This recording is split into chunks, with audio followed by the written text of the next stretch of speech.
sure. I remember it smelled like gas in the house. That's it. I woke up and it smelled like gasoline. This is Chris Irvin, presenting himself as calm and educated, while everyone can see he's hiding the truth. What happened to your face right there? I got hit with a gun. Who did that? I have no idea. But what Chris doesn't know is that detectives already have the one detail that will expose him. Because while Chris plays the protective elder brother role, his own words quietly reveal who is behind all of this chaos. Now every lie pushes him closer to prison, and one timeline mismatch is about to turn this room against him. I don't even know who I would call. I just tried to kill my parents. Nobody's gonna be like, it's gonna be like. Gwinnett County 911, what's the location of the emergency? Yes, please send someone to my house. My children are trying to kill me. A little after 4 a.m. on September 5, 2015, law enforcement in Gwinnett County, Georgia, received a frantic 911 call from inside a suburban family home, reporting a violent and ongoing domestic emergency. They've attacked me and my husband. They drugged us with Xanax. They've attacked us, and they're trying to kill us. Please hurry. Just down the phone with me, okay? Please. Behind the closed doors, Yvonne, the mother, and Zachary, the father, are fighting to survive their own children's sudden and brutal attack. They're trying to attack my husband. I don't know. Do you hear what's going on? They have a shotgun. We have a shotgun and a pistol in the house, and I can't find my pistol, so I'm assuming they've taken it, and they have his shotgun. This wasn't a normal family argument. This was life-threatening. The boys, Chris and Cameron Irvin, 22 and 17, had already attacked both parents. Zachary was stabbed multiple times, and Yvonne feared for her life. So I don't know if they're going to plan on shooting him or not, but please, please hurry. Please, they strangled me and beat me. First responders were being dispatched to protect Yvonne Irvin, a middle-aged mother and wife, and her husband, Zachary Irvin, a devoted family man. The couple lived a quiet life and were known to neighbors as a normal, private family, raising their two sons inside what appeared to be a typical suburban home. Inside the house, chaos was unfolding. Yvonne hid in her bedroom while Zachary attempted to distract the boys, running to the garage and repeatedly honking the car horn in hopes a neighbor would hear. So I don't know what's going on. Say it again, ma'am. I can't hardly hear you. I said I don't know why they've done this. I really don't. I guess they assume they want the insurance money. I'm not sure. I just heard them say, "Where did Mom go?" They headed upstairs now. During the call, Yvonne told dispatchers that her sons, Chris and Cameron Irvin, ages 22 and 17, were armed and searching the house. Yvonne told dispatchers she believed that the attack was intentional and possibly motivated by insurance money. But the 911 call, which she didn't know was being recorded, later revealed details that questioned her version. Police replayed the call and combined it with what they found in the house, making it a key piece of evidence that exposed parts of the story as untrue.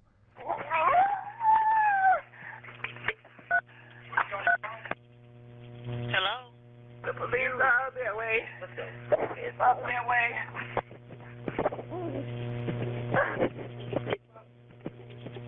Hello? Hello, Yvonne?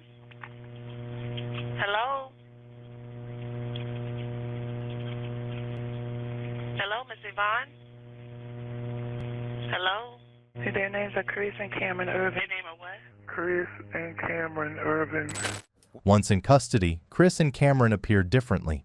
Chris seemed tense, but composed. He kept his head down, quiet. Investigators began with Chris, asking simple questions about his life: football, college, the army. Chris seemed normal, but beneath the calm, there were fractures. Cameron, meanwhile, struggled with guilt and fear. The memory of blood on his hands and the violence he'd committed was unbearable. Cameron's reaction looked intense, but it didn't seem controlled. Real shock is messy, but it usually comes with confusion, questions, or a need to understand what just happened. That kind of reaction can be real pain, or it can be someone breaking under pressure they don't fully know how to handle yet. Tell me what happened this morning. I'm not really sure. I remember it smelled like gas in the house. That's it. I woke up and it smelled like gasoline. What'd you do after you smelled that? You know, what happened after that? What happened to your face right there? I got hit with a gun. Who did that? I have no idea. Chris didn't open up immediately, so investigators changed tactics. They went backward, asking about his high school, college, football, and his time in the Army. Chris responded easily here, recalling friends, games, and classes. A normal young man on paper. Meanwhile, Cameron struggled in the other room. The sight of his father's blood, his mother's fear, and his own violent actions were too much for him to handle. Investigators returned to Chris, probing his personal life. No, sir. No girlfriend? No, sir. So you moved back home a month ago, a couple weeks ago? A month ago, maybe? Yes, sir. Get your own. Is it the same house that you grew up in, basically? Yes, sir. Well, tell me about your family, your parents. You always get along with them? No, sir. No. Anything in particular? Like, were they strict or anything about your parents? Like your mom, was she a stay-at-home mom or she worked too? She worked too. What kind of work did she do? Computer programming. When you were growing up, did you ever get in trouble or anything Mm-hmm. with them? Like running away or anything? No, my brother ran away though. Your brother did? Were they abusive or anything towards you guys? I mean, any kind of way when you were younger? Chris isn't just talking about the past here. He's quietly setting a frame for how Cameron should be seen now. By calling him sensitive, he lowers expectations for how Cameron handles stress and responsibility. This kind of language prepares the listener to excuse future behavior instead of questioning it. Childhood conflict exists in many families, but bringing it up here shifts focus away from facts and toward personality. That shift matters because it subtly asks investigators to explain actions through emotion instead of evidence. I was the one that was like always just, I guess, kind of took everything. He, on the other hand, is, I would say, a little bit more fragile. And I don't know, one time him and my dad got into an argument. My dad slapped him right in the face. And I mean, he slapped me before too, so it didn't really bother me. But my brother slapped him right back, and all hell broke loose. And then he ended up running away. I had to call my friends to help me find him. And the police had to find him and escort him home. That was probably my freshman or sophomore year in college. So about 2 years ago. He was in high school already, my brother. But ever since then, it's just, our house is weird. My dad, he was pissed when I decided to not play football anymore. Or, it really wasn't my fault, but whatever. So ever since then, like, I don't know, communication is just weird. Well, that's what I want to get to. I know it's never what it looks like. It never is. Just because of what happened. Unfortunately, in our line of work, you get so cynical to where it's helpful because you know not to believe the first thing that you hear and to look further. And that's what we want to do. And I can tell that there's more going on here than what it appears. But we don't have any way to know other than if you tell us. And if we have the whole picture, it makes everything more understandable to everyone. Because everyone's going to draw conclusions right away just from what they see. And that's wrong, but that's what people do. We're not going to, because like I said, unfortunately, we see it so often. We know that the first thing we see is not it. Clearly, we can hear your brother. He's very upset. And I hope to God when we go in and talk there that he will tell us the full story. And that's what I want. That's what we want. We don't want to have anything happen that doesn't need to. When we're going to do a full investigation, we're going to check everything. We're going to check like cell phones, and we're going to check records and everything. This shift in tone isn't about being kind. It's a tactic. People who feel understood often give longer answers, and longer answers mean more chances to slip. But if you can give us some guidance from the beginning of exactly what happened, the courts, the district attorney, I mean, everybody takes that fully into consideration, because it can't be what it just looks like, because that doesn't make any sense. If you would just help us understand the whole picture. That's all we want. Have you ever, I think, collectively,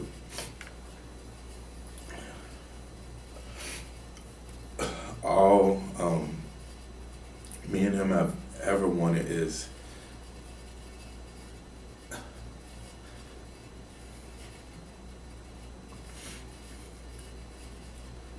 just like their approval.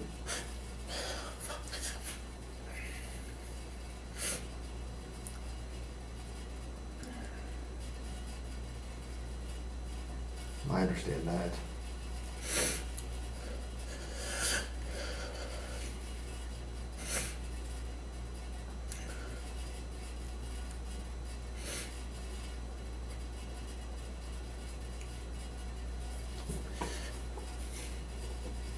Until I went to college,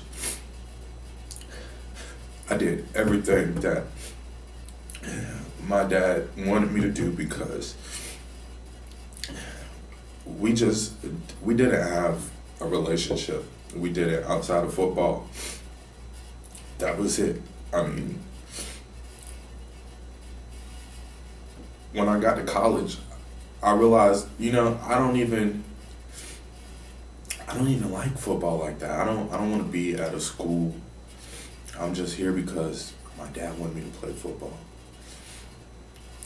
I decided that, okay, I don't want to be in Charleston anymore. It's 7, and I don't know if you're thinking about Charleston, South Carolina, because a lot of people get that misconstrued, but it's Charleston, West Virginia, which is like 8 hours away. Yeah, I was thinking South Carolina. It's like 8 hours away. I was going to school, working, playing football, and I was just stressed. So I was like, I can't do that. Were you paying for college too? Yes, sir. I would have panic attacks. It would be days where I couldn't sleep, because you're up 3 days in a row trying to get all your work done.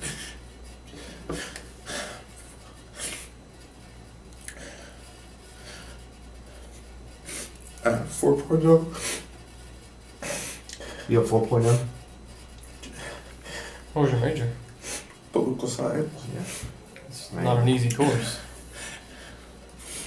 That's a lot. And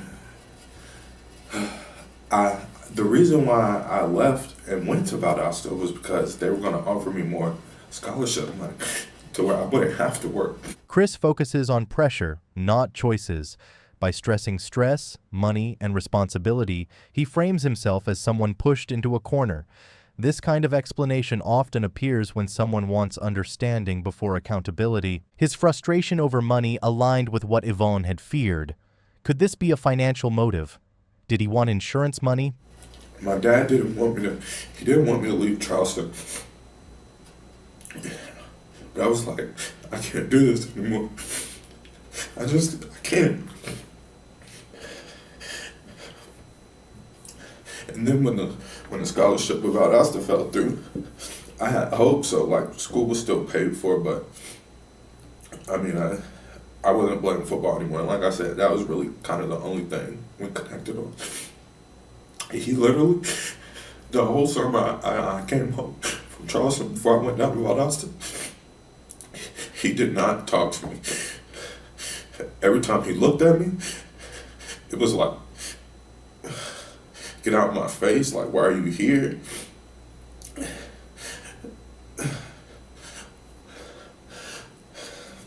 How long ago was that?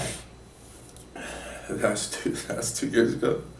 3, 4, that was my freshman year. I don't know how long ago my freshman year was. 3, 4 years ago. Has it been that cold since then? Yeah. So I ended up, like I said, I was at Valdosta. The relationship, it really did improve. Were you playing football at Valdosta? No, Without so the scholarship? Just going to school. Just going to school. Okay. Just had an academic scholarship. And that probably made him, was he pissed off about that? Yeah, they were pissed. They were pissed, but I mean, they offered to pay for school or for whatever part that Hope didn't cover, Yeah. and I worked and paid for everything else.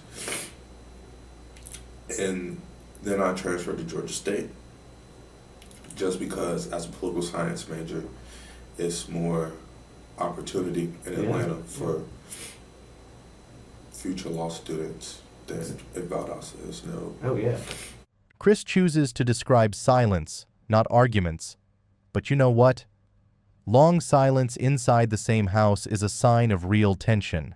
Like, he was upset with my brother. My brother was in the band. He really didn't like that. So he was like, he'd make fun of him, didn't want to go to his performances, type things like that. You would make fun of him too? Yeah. So, come back home, Georgia State is a little bit more expensive. My parents,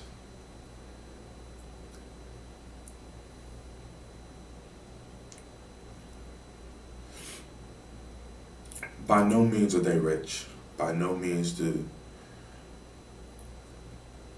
they have, all of the. In college, you meet a lot of people with a lot more than you. Yeah. And that's okay with me. I have friends with trust funds and and their parents have secretaries and they drive brand new Maseratis and stuff like that. And that's cool. But my parents don't have that. They do have, but they've showed me how to do a budget. They've showed me how to work with their budget, Mm-hmm. And when I first went to Georgia State, they told me we will pay X amount of money for your school. You have to figure the rest out. That's fine. That's what I did. Then it cut back to, last year I think they gave me $500 for school. Georgia State's like $11,000 a year. So I had to take out a bigger loan. And then they claim me on the taxes like they paid for it. They claimed the whole amount, which blows me. I had a car, but they told me that when he graduated, I was gonna have to take on my car payments. Well, car payments on a brand new 2014 car, I can't make that and pay for school and pay for insurance and pay for my phone bill and pay for. So far, Chris has told investigators 3 key things that might explain why the attack happened. First, he felt a strong need to protect his brother, like it was his responsibility. Second, he constantly struggled to feel good enough for his parents. He often faced his father's disappointment and desperately wanted their approval. Third, he was under crushing pressure, juggling work, school, and football, feeling like he couldn't keep up. I can't make that and pay for school and pay for insurance and pay for my phone bill.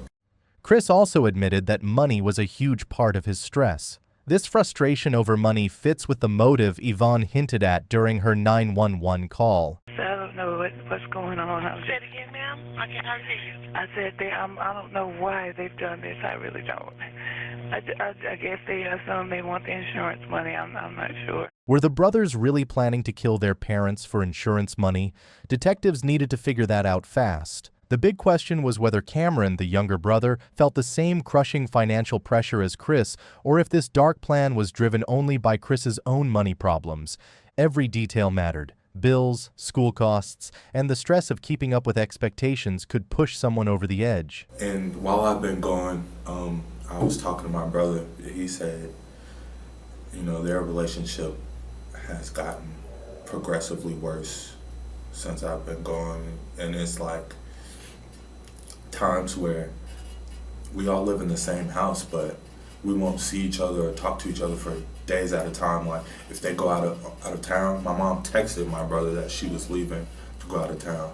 Like, well, that's cool, but if we all live together In the same house. in the same house, And she a text message. We're going out of town. That's pretty cool. And he's 17. Well, I mean, he's graduated from high school, but 17, man, you're still a kid, and your mom texts you that she's leaving. I mean, I don't know. Is he a senior? He just graduated. Oh, he he just was supposed to be going to the Navy in January. Do you feel like talking to us? Because your brother was very honest with us, and we know a lot has gone on. And we talked to him about your parents and forgiveness and how things have been at your home. And we wanted to give you an opportunity to just tell us whatever you want to tell us. And just so you know, when you came here, your parents were okay. I mean, your father's going to be in the hospital for a while. But when we came in here, he was doing okay. I mean, I'm sure he could be better. But that's what your brother went a long way to explaining. And he wants to see you again. And we're going to let you see each other. That should make you feel, does that make you feel a little bit better? I think it does. He told us about growing up at your house from his perspective.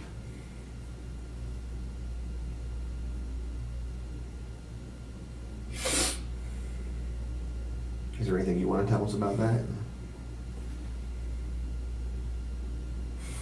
Growing up at my house.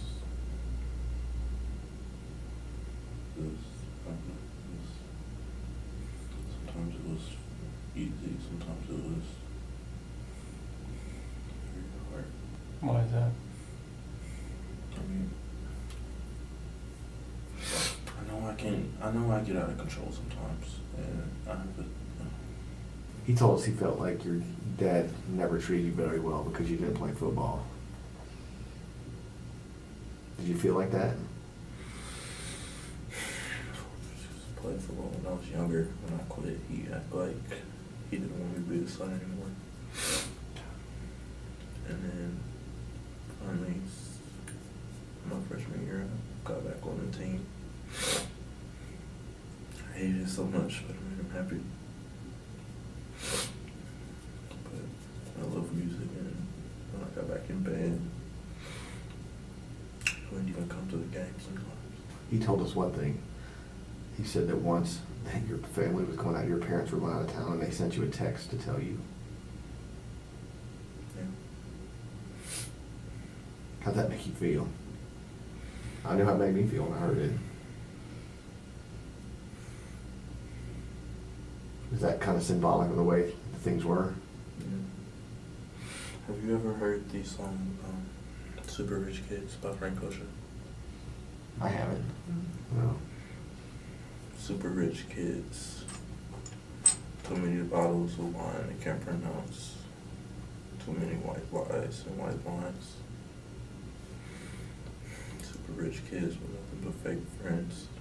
Super rich kids. That's what my life was. I saw my parents 3 times a week if I was lucky. They're always gone.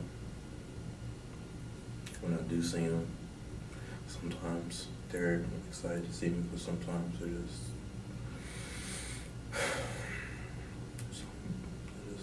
mean. I don't know why. I'm trying. They wanted me to get out the house. They wanted me to do something to enlist from the Navy.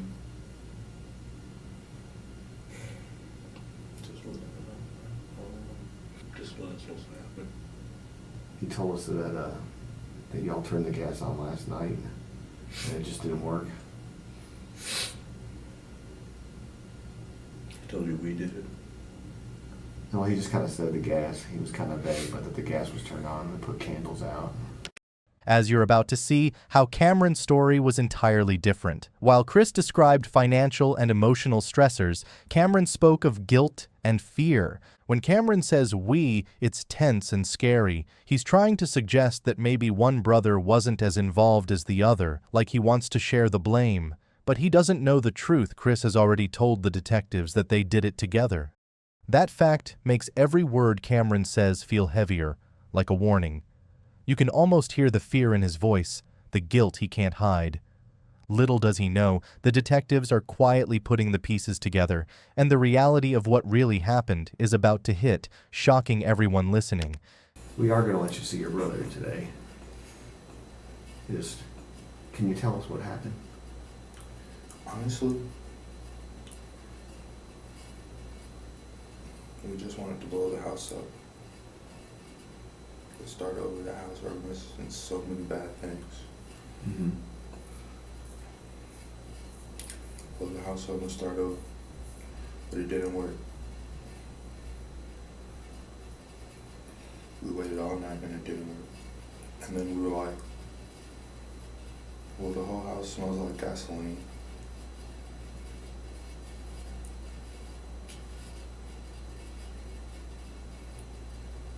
And there's candles that kind of burn the carpet in certain places.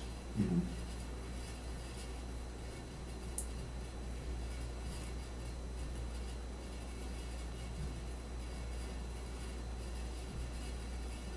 How are we going to explain this? And then it was like,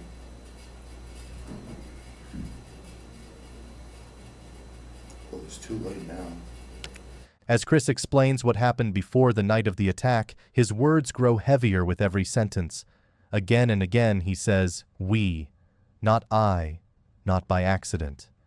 That one word changes everything. It pulls his younger brother into the story and makes it clear this wasn't a solo act. Each time Chris says, we, it feels like another door closing. The truth becomes harder to escape. It's my parents' favorite show. Really? It's their favorite show. They watch it every Tuesday. Like, they sit together. They come home early on Tuesday so they can watch this show. And I was like, Cameron, they watch the haves and the have-nots, bro. They're gonna know we tried to burn down the house. And your brother's very upset and emotional. I can hear him. Do you think if you go in there and maybe give him a hug and stuff, talk to him for a few minutes, that will be helpful? Yes, sir. Because I think we can do that. Or if you could just kind of tell us real quick what happened this morning after it didn't work out in the gun thing. Did they just start? After it didn't work out, we were gonna go up there and tell them that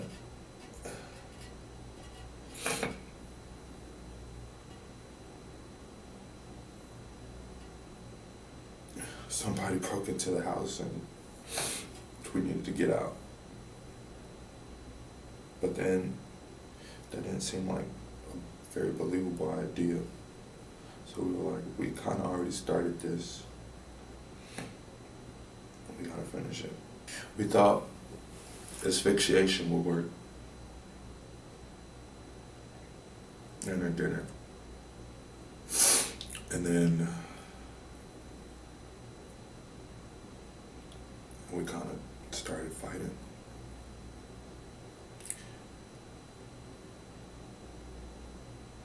I mean, but then when you fight your parents, I mean, I don't think anybody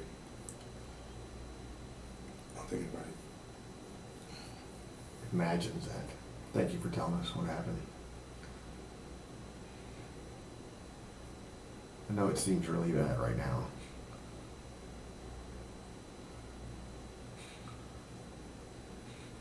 But things are gonna work out. We'll talk to your parents. Do you want to talk to like I said, your brother?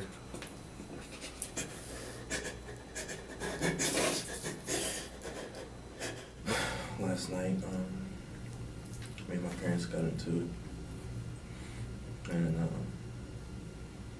me and my dad, both got these horrible tempers, and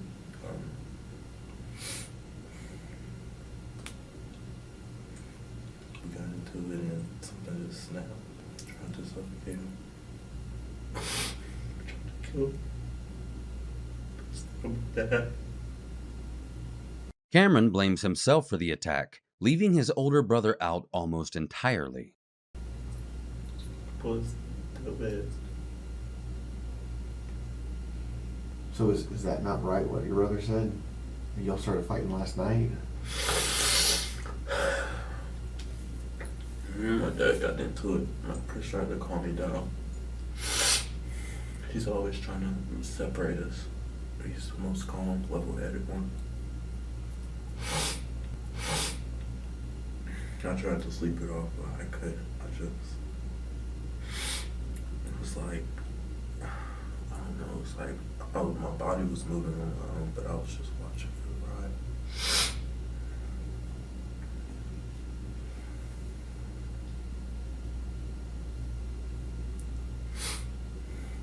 I grabbed the gun. He tried to take it from me, hit him in the eye. Your brother or your dad? My brother. So what was with the gas and the candles? I figured if I was gonna kill him,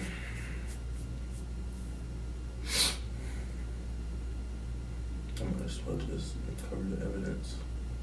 So I turned on the gas, tried to light candles, packed a bag.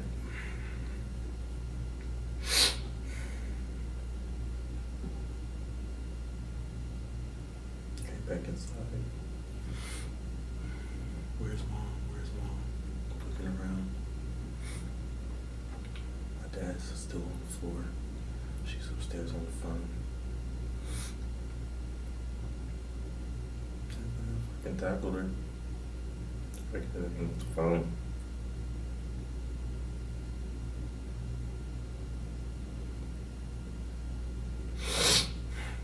Choke her. What Cameron didn't realize was that the detectives were already seeing the bigger picture.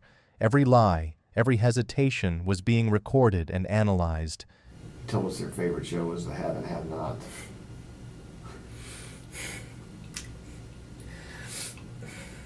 I have and have not, so I couldn't stand it. They always say, hey, come watch it with us, come watch it with us. Did your brother do any of this? Or is he trying to protect you? He's always trying to protect me. Everything that happened to him is because of me. When he got in trouble with my parents, he's covering up for me. Every time something happens, he covers up for me. I can't let him cover up for me this time.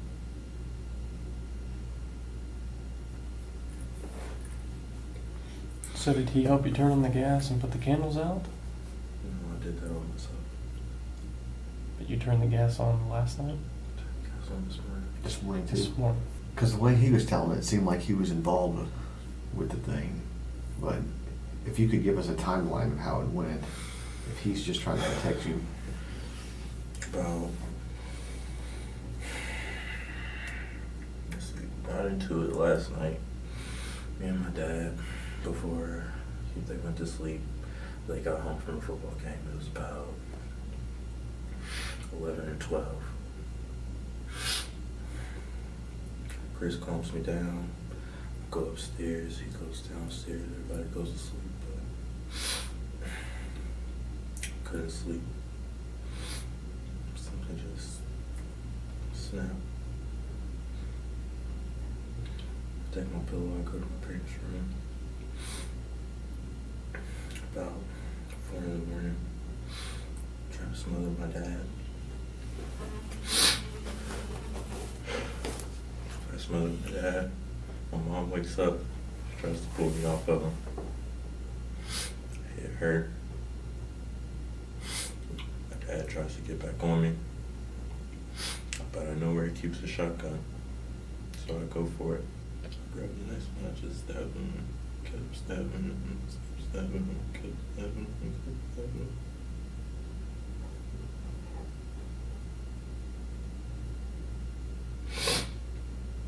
Chris comes upstairs and here's what's going on. He tries to pull me off. I hit him with the shotgun. He goes down.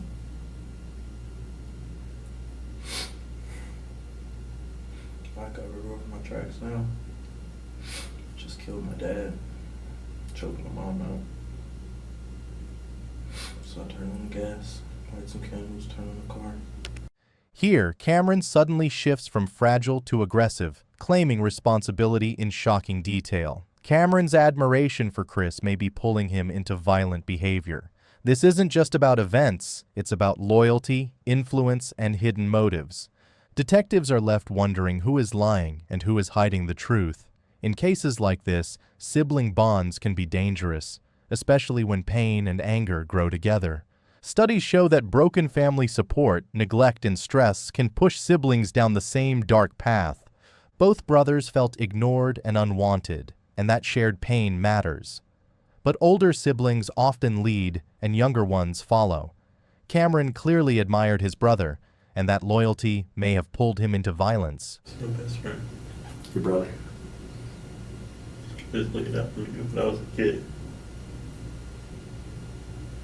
Well, I want you to hang in there. You guys are going to get past this, okay? You want to see him for a minute? Your brother?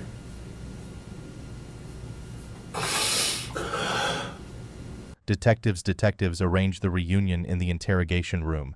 Inside the interrogation room, the brothers speak in low voices, their words barely heard, but their body language says everything. At this point, Chris looks restless, almost desperate, like he needs this to end, no matter the cost. He's already tied both of them to the crime, and now he turns to Cameron, pressing him to do the same. It feels like a quiet push toward a shared fate. In that tense silence, it becomes clear that Chris isn't just waiting for the truth. He's trying to control how this story ends.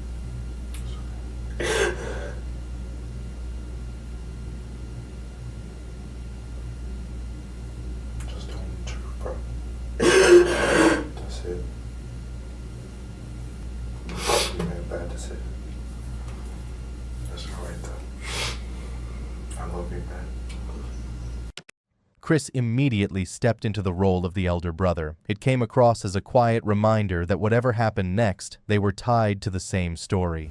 Listen to me. Listen to me. These officers come in here and ask you what happened again. Just tell them the truth. It's going to show when they look at the house for evidence. You know what I'm saying? Mom and Dad were witnesses to everything that happened. I helped. Okay? You did not do that on your own. And don't try to take that on. I'm not gonna let you. You feel me?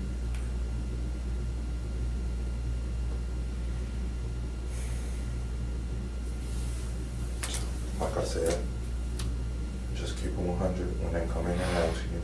They're probably gonna testify against us, but at least it's not gonna be murder.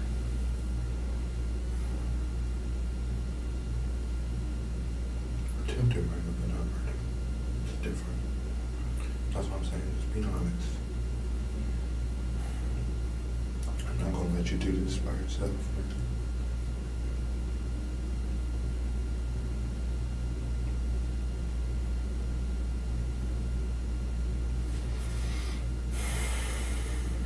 You feel me?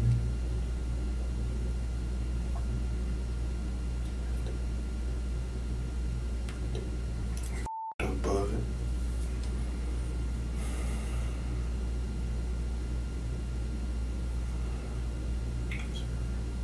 Pull your together. Yeah, that close yet.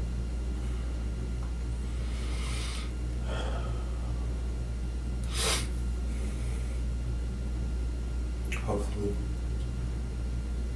Mom and Dad are okay. Cameron stays quiet, barely speaking, while Chris takes the lead. This shows who really controls the story. Chris sets the tone, and Cameron just reacts. We're for that. They're gonna hate us forever and ever. You can sense the fear setting in as reality starts to sink in, and they slowly realize that whatever comes next will change their lives forever. I don't even know who I would call. I just tried to tell my parents. Nobody's gonna be like, everybody's gonna be like, what the bro? My lives. Why didn't we think about this? But they said they were okay. So I guess that makes it better. They talked calmly like normal brothers, which felt strange after everything that had already happened. Damn, I want to smooth these so bad right now. Or they sit in silence. Alright, Chris. Cameron sat alone, shaken, scared, and overwhelmed, realizing that whatever happened next, he would have to face it by himself. Both brothers are placed in handcuffs as reality finally settles in. There is no escaping what's been done. Even after hours of questioning, no single clear motive ever fully emerges. During interrogations, neither admits to drugging their parents, yet later in court, both claim they struggled with prescription pill addiction in the years leading up to that morning. Their parents, Yvonne and Zachary, refuse to blame their sons. Instead, they point to drugs as the true enemy. The charges are serious.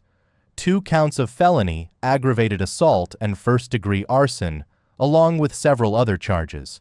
Now prosecutors push for 30 years behind bars, but the parents beg the judge for mercy.